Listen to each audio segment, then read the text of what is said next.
Hi, my name is Jonathan Selsick with Actavest. We are a research-driven, independent, registered investment advisor designing solutions to help you get to retirement with more.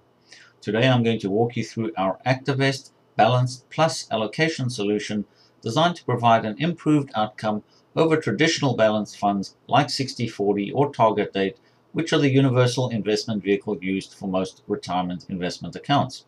We also have a white paper available on our website with a lot more detail on methodology, returns, and implementation, so feel free to download it there. Okay, so let's get started. So balanced funds like 60/40, being 60% equities and 40% bonds, have generally worked well, and the conventional wisdom is to take a passive approach and just invest in a balanced fund and rebalance occasionally, but don't try to outsmart the market. And while we agree with this approach in certain environments, if you examine the real and manageable risks in more detail, there are times when we can make a case for being active. That is, times when it is suitable to take on more risk and times when it is best to avoid risky assets. The key point here, though, is that traditional balanced funds are not optimized for the real and manageable risks, and that is the essence of our solution. We have designed a solution which is evidence-based and mostly transparent, modifying the balanced fund allocations at times with the objective of achieving a higher return with less risk and better performance in years when the equity market declines. We're talking about 1 to 2% per annum, depending on your risk profile. Now, over the course of a few decades that most people contribute to a retirement account, the incremental returns compound to become a significant additional amount at retirement. So let's examine the real risks. This chart shows the percentage drawdowns in the S&P 500 from its historical peak. For example, if you look at the most recent recession in 2008, the chart shows the drawdown of about 60% from the 2007 high to the low in early 2009, and then it recovered back to its 2007 level sometime in 2012. So that's how you read this chart. And next we'll make some observations on this chart. Observation number one is that the largest drawdowns occur in tandem with recessions. If you look at the blue arrows, you can see all of the largest drawdowns, and each of those occurred in a recession period, which you can see by the shaded gray dotted lines. If you look at the small black lines, those show drawdowns in periods which were not recessions, and it's pretty clear that those are a lot smaller than the drawdowns during recessions. Observation number two is that drawdowns unrelated to recessions are generally unpredictable. We've picked 6 of the larger instances here, which are highlighted by the blue arrows, and you can see in the black boxes the events that relate to those. You've got the Cuban Missile Crisis, the Vietnam War, the crash of '87, the 1998 Russian financial crisis, the flash crash in 2010, and the US debt downgrade in 2011. The sheer slope of the drawdown tells you something about how unexpected the event was. For example, if you look at the crash of '87, it's almost a vertical drop of 20% in one day, which tells you that was a complete black swan event and nobody expected it. So the point here of the slide is that most of these large drawdowns outside of recession periods are clearly unpredictable events. Observation number 3 is that drawdowns unrelated to recessions, shown by the blue arrows, recover much faster than recession-related drawdowns, shown by the green arrows. You can see just the size of the arrows, and the green arrows are just a whole lot longer than the blue arrows. So these recession periods really take a lot longer to recover than drawdowns outside of recession periods. The takeaway from these 3 observations is that since drawdowns unrelated to recessions are 1. Generally unpredictable, 2. Smaller, and 3. Quicker to recover, we do not believe it is worth trying to outsmart the market here. When there are drawdowns absent a recession, the process of rebalancing does its job of buying low and selling high, and as long as you have 1 to 2 years of living expenses saved, you shouldn't have to worry about them, and it's not worth trying to navigate around them. The second takeaway is that drawdowns related to recessions are critically important and definitely worth trying to understand. This brings us to our key proposition number 1, which is that while drawdowns unrelated to recessions are unpredictable, we believe that recessions and the associated drawdowns are more predictable. This is our focus. We have developed a recession probability model which is based on real-time data and not on lagged economic variables. This is important because economic variables are reported with a lag and then subsequently revised in most cases and are not very useful for forecasting. Our recession probability model is a two-step model. Step 1 looks at the slope of the yield curve, which is a powerful indicator of capacity utilization, forward equity returns, and recessions. And the second part of the model is our market state model, which is a proprietary methodology for classifying the state of the market and is helpful in predicting recessions. So regarding step 1, which is the slope of the yield curve, we'll look at a couple different charts of the slope of the yield curve versus various measures. This chart shows the slope of the yield curve versus the GDP output gap, which represents the amount of slack in the economy.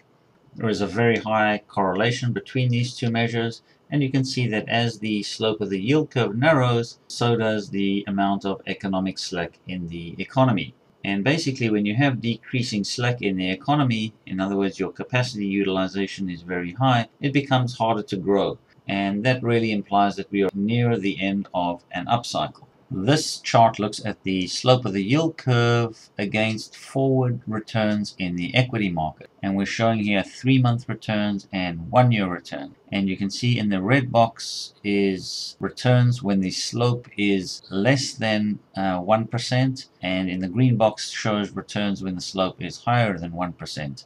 And if you look at the black arrow showing the column of the average returns, you can see that there's a very big difference between returns when the slope is less than 1% versus when the slope is higher than 1%. So that's pretty important.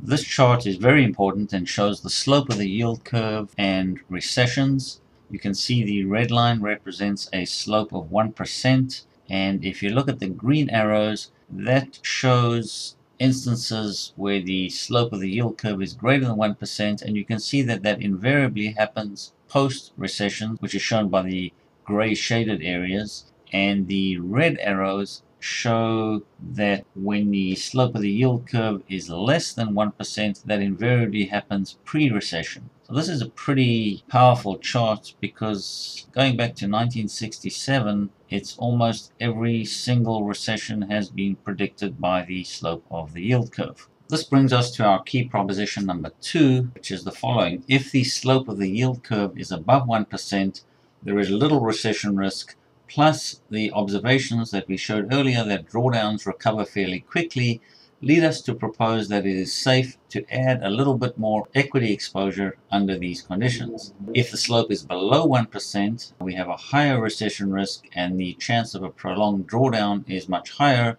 which leads us to propose that it is wise to reduce equity exposure under these conditions. And so we tested this idea by making a simple modification to the standard 60-40 portfolio. And when the slope of the yield curve was greater than 1%, we added 10% to the equity exposure from 60 up to 70.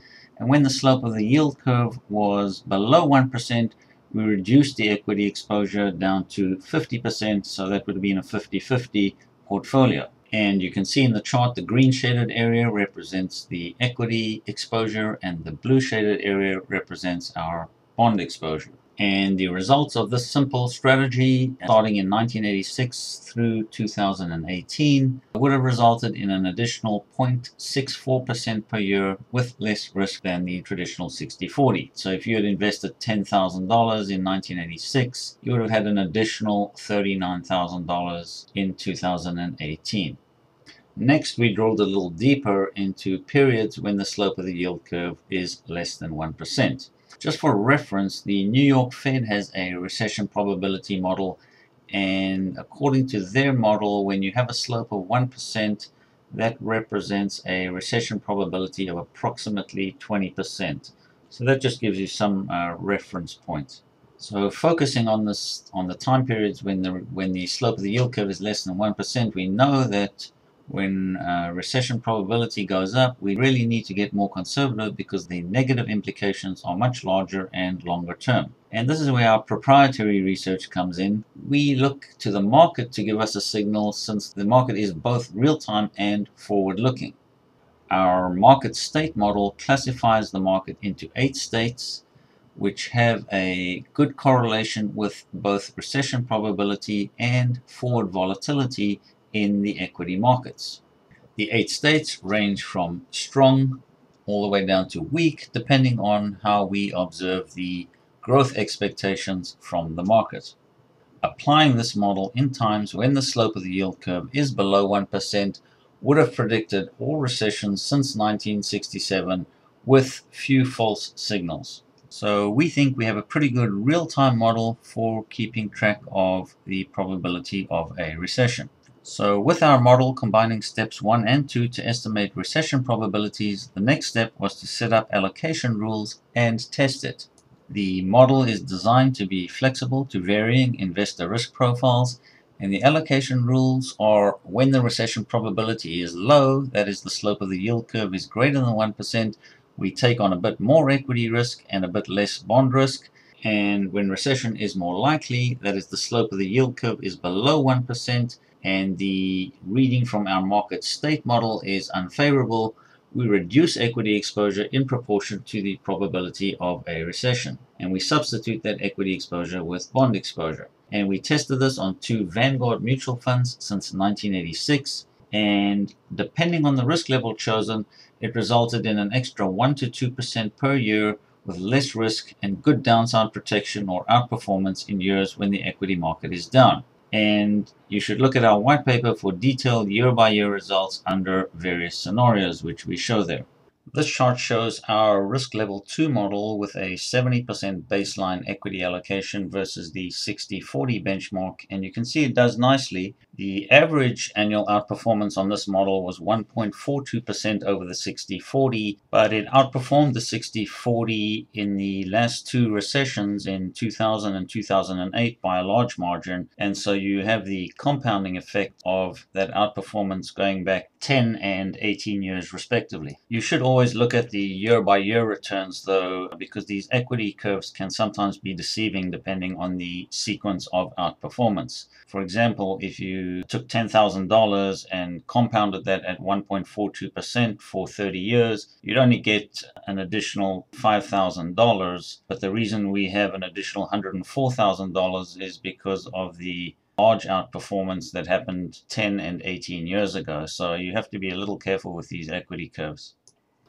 Risks. Let's talk about the risks of our model. There are 2 risks. The first risk is that we don't foresee a recession when our equity exposure is a bit higher. This is possible, but remember, we're only adding 10% to your comfort level of equity risk, so not significantly different than what you would otherwise have had in a traditional fund. Secondly, the other risk is that we project a recession, but it doesn't occur. This is also possible, but the risks are mild because we are actually positioning the portfolio more conservatively. So you most likely won't lose money, but you will likely underperform the benchmark. So those are the risks, and we'll let you make your decision on that, but we feel they're relatively mild risks. And also keep in mind the evidence that we've shown, and think about the likelihood of those risks actually materializing.